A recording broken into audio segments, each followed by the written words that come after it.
Hello, welcome to the program. I'm Lana Kay, and it is great to be with all of you again. Now, you know there are many misconceptions regarding hospice care. Well, today we're going to set the record straight. We have with us an expert on hospice. Let's welcome Michelle Drennen to the program. Welcome, Michelle. Thank you, Lana. I appreciate that. Now, Michelle is with Hospice of the Bluegrass. And Michelle, I want you to tell us your title and what you do for Hospice of the Bluegrass. I'll be happy to. I am what is called a provider liaison, and my duties are very, very Varied. varied is the word I'm looking for. Good. Needless to say, I call on physician offices. I also call on long-term care facilities, and I do a lot of hospitals, as well as talking to people in the community. I'm always available to do job fairs, senior centers, any kind of opportunity to educate the public about hospice and some of our other services. You're a busy lady. Try to be. And so if we wanted you to come and speak to our group, maybe a senior group, maybe not a senior group, you would be available to come and explain. Absolutely. Michelle, let's start demystifying. Okay. Now, I know many of you, when you think of hospice, you think that person has cancer. They've called hospice. Michelle, why is that not necessarily true? Well, there's a lot of things that people just don't know about hospice, a lot of myths, as you said, misconceptions. But I'm going to share with you today 10 things that you really need to know about hospice. Number one, hospice is for patients, not with just any, not just cancer, but any serious illness. Hospice is for weeks. It's also months of life, and not just days. Hospice is able to That's so important because important. They think you're on your last. They think this is it. It's only going to be a few days now when hospice gets involved. So tell us, it can be lengthy. It can could be short. The families need to adjust. The families need to understand that if the person's, say, been given 6 months to live, this is time for them to be helped in a way to keep their patients comfortable, have good pain management, and everybody will live longer and happier if that outcome occurs. Absolutely. Absolutely. Another very big thing to understand is hospice is covered by Medicare, for those who are eligible, Medicaid, and some private insurance. And it's not just the care, it's also a visitation by certified nursing assistants, a social worker, a chaplain if needed, the nurses, and your own doctor can follow you or our medical doctor can follow you. Okay, so if our doctor's involved, Hospice of the Bluegrass is involved. Now, who's going to take precedent there? Would you follow the ill patient's doctor?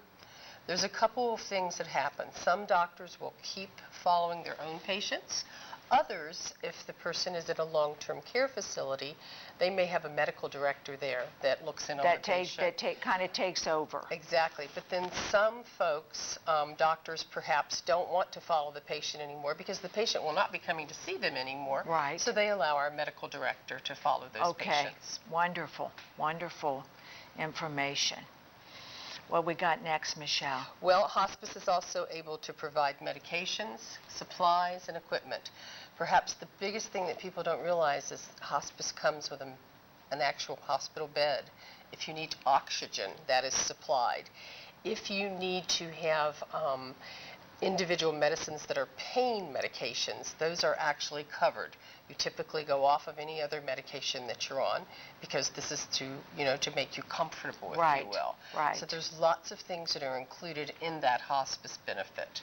And in that hospice benefit, then some private insurance companies will come into play and help pay the cost. Some do, yes. Medicare, yes. Medicaid, yes, is all there to help with the expense. Exactly. That's based great on to know because I know that helps you so much, our audience listening, because they think, oh my goodness, I can't afford that. I can't afford that kind of care. It's actually one of the best kept secrets because of the fact, that's one of the reasons that I go around educating people, because a lot of individuals just don't even realize that it's available. That's so important, Michelle. Okay, what would Well, you some like us other to know? things is hospice is for patients and their families because the illness affects everyone.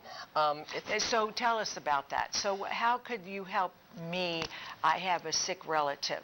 Well, primarily, the best thing to do if an individual is thinking that they could be eligible for hospice, we have an intake number that is called, and that family would make an arrangement, or if they're in a nursing home, maybe one of the nurses would refer, and they have a conversation to set up an individual call or a consultation by a nurse to see if there's eligibility, because you obviously have to have That's the great. eligibility to be able to get hospice. And so, and therefore, we could ask any questions that we have. That alleviates a lot of guessing and questions. That Exactly. first consultation, great. It's kind of like if you're prepared to have a baby. You're told all these things that you need to do. And that's very true for the end of life as well, because what if you actually know what's going to happen and you have been sharing that with your family, and maybe there's some people that they want to say hello to or goodbye to. Exactly. And so it's very important, and we get all kinds of beautiful notes and letters telling us that that was so appreciated by the family. And you have to remember, hospice is provided wherever your home is. It can be a long-term nursing care facility, it can be your own home, it can be a hospital. So it's very important to realize. And assisted care. Assisted care, You yes. would still come if Yes. that's Because some people do private care in conjunction with the hospice, because Sure. we're not there every day, obviously. Sure. And I've already shared with you that hospice is able to include your doctors, not replace them, but keep them on your team. And that gives people a security, because they know that doctor, and that he's still on board, if he is still on board. And in some cases, you've said he might not be, but if he is, then we know this guy. Well, and part of my job is to drop off what we call reports on how their patient is doing. You know, we let them know if the patient passes. I love that. Yes, and it's a really wonderful thing to keep in touch with those offices, because obviously those physicians will often refer us other patients because of the quality care that we've given them. And that's good for both. Absolutely. Both parties. Great. So I think, as I told you, it is made up of a team, medical professionals, doctors, nurses, home care aides, and volunteers. And we'll talk a little bit about that at the end of the show. And it's also hope for families who want to live and create living memories of their individual Okay, loved so one. explain that, Hope. Well, I think that sometimes people realize that hospice, they get afraid of the word. Oh my gosh, they've called hospice. I know. We have stories where people have checked in and out of hospice. Mm-hmm. And maybe they died at 95, but they got so much good care That that they they were made no a longer comeback. eligible for it. And then they might Have a decline. little relapse. Exactly. Sure, but that is so good to know, because don't you always associate it's over, and to know that you can make a comeback. And I know, I want to just say one thing. My mother-in-law got very ill in the nursing home. Of course, we were there of a day, but as the nursing home then suggested, we need hospice. After all, they are so busy, they were doing the best they could seeing about her, but they knew we can't give her that personal attention that she needed. So we got the hospice lady. I can't tell you, she was considerate. She was knowledgeable with the medicine, and I mean, it just relieved so much stress from us that it was amazing, and I trusted her. And then she would be there at night, because this was the end of the rainbow, and she would be there through the night, and I will call you if there's any change. And you know, the nurses would have too, but they couldn't be in there with her every moment. So, oh gee, to alleviate that worry, what's happening over there is your home. You can only stay so long, even if you're getting a shower and something to eat and going back. But to have that security, this is a wonderful facility. It's a wonderful program. And so I just can't say enough, and how much it helped us. And Rosemary loved the hospice lady, so that was even better. And they really, got a friendship going and a trust. So enough about that. Let's let Michelle go back and, Well, but one of I the other did want things to that we mention it. do is very similar to that, keeping in touch with patients. We keep in touch with patients and families for 13 months after they pass away. We have a big Christmas service for all the families of the patients. And so that keeps us connected.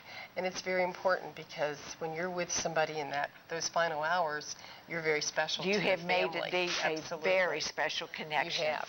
And back to the word hospice, we have recently changed our name Okay. to Bluegrass Care Navigators, but under that banner is still Bluegrass Hospice Care. So we are now offering some other services, and I'm going to tell a quick story that you'll enjoy. Do tell us. One of my assistant director of nursing at one of the major facilities here in town told me the story that after I came in and did the education on the name change, the brand change, she finally got her brother down in Lexington to have somebody come in because he was going like this when she said, No. I think we need to talk to hospice about my sister.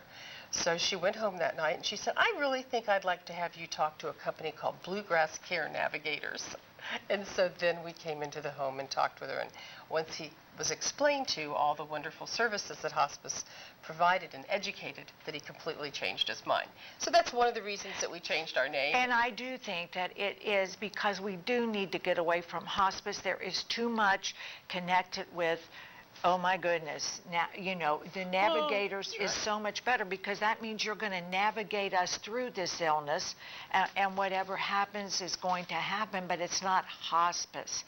But yet it still is. Right. You don't want to drop it completely, but that was a very smart move. It is, and I think what has happened is there's a softer side. You use the term into the rainbow. And I think it's important. The healthcare waters are not easy to navigate. That's exactly right. And so right. just by changing our name, we're still the same experts, and we want to really offer more ways to improve patient outcomes and achieve desired and results. to not frighten people away from making that call. It's very good. It was a very good idea. And the other thing that families say is, oh my gosh, why did I not call sooner? I believe that because that's exactly how I felt. Because then they have some time to deal with it, whether it's Lou Gehrig's disease or COPD or cancer, which is obviously one of the common ones. There are many things that do qualify, but only a nurse who's a nurse can come out and do those assessments. And not everybody who calls is eligible, but most of the time, by the time somebody calls and they meet those criteria, it's a benefit that they can take advantage of. I would imagine that to be true.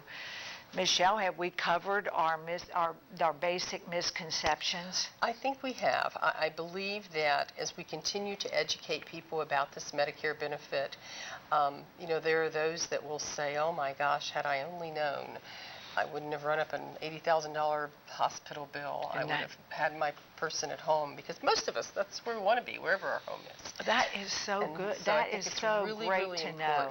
It is. That benefit is utilized and that families take advantage of it. And that's why, all they have to do is call our intake number, which I can give you, and have that conversation. And we will put that up at the end of the show, and we will call it intake number, because if you're wondering or you're thinking, is it time, then call that number and they can go over everything with you. Absolutely. Is this right, Michelle? Michelle, tell us, you need volunteers. You welcome them. We do. Let's talk about how we can help. We do a lot of things. There are volunteers that actually will sit at a person's bedside and hold their hand. We call them our 11th hour. As with my mother-in-law, and that was great. And it's an 11th hour volunteer. We have women who come in, and men, and do some flower arranging. We often get big things of flowers that are donated, and then we take them around to all of our facilities, all of our individual patients in the home. So people who have those talents, our volunteer coordinator, Kimberly, kind of matches up the talent. They will make little pillows. They'll make wonderful little blankets for them. But one thing they started doing is what they call the Alzheimer's apron, so that they have an apron for things that people who have Alzheimer's can kind of use from a tactile, a touch point. And volunteers come up with a lot of ideas. They also accompany me to events. They've been known to speak and get other volunteers interested because of their experience. Exactly. That is great. Well, we're nonprofit, so our volunteers are valuable to us, and we have to have a certain number of hours. A lot of people make a donation. Those things are important. We have a big golf tournament coming up in September. We'd like to, obviously we get a lot of referrals from all of our events and all the fine care that we take of our patients, so that's important. And we are always telling our story, just like you told your story. Right. And so are the volunteers, are they trained? Yes. They are. All of our volunteers have a background check, a TB test, and they get a lot of training on the mission, vision, and values of hospice. So as they're out there representing us, and many times a volunteer may come to us because they lost a loved one in hospice. And now they want to help. Exactly. They knew what that meant. That's such good. So you want fans, and that's how you become a fan of hospice is you listen to this program, you listen to Michelle. She can come and speak to your event, and I am a fan because I know how wonderful it is, and boy, when you're in that spot, and we all will be. This is the thing. I mean, we all wish we could outrun it, and that seems like a long way off, but many times it isn't, and it will happen to all of us. It does. At some point, and this is a wonderful program, wonderful. And hospice is a gift, I think, to the family, not just to the patient, because again, we receive so many lovely notes thanking us for helping them at their end of life. So, Michelle, we're almost out of time, and I want to know, is there anything that you want to add for our viewers out here to remember, to think about as we leave them? I would say just to share that we do, as I say, with our new name, Bluegrass Care Navigators. I love that. We have extra care, so if people need some private duty in their home. We have transitional care, which a nurse will help with as far as transitioning from hospital to home. We also have grief advisory. We've had our grief people go out, they come first with our patients, use them first, but there's a community piece to that as well. And we also are going to begin palliative care, which is another whole part of the whole hospice regimen that we can talk about at another time. Okay, that is great. You have been listening to Michelle Drennen, our Hospice of the Bluegrass expert. Her contact information will follow. And I hope that today's show kept you most informed about this wonderful organization and program. So as always, you keep smiling, you be happy, and I will see you soon. And thank you, Lana, for this wonderful invitation. You are welcome.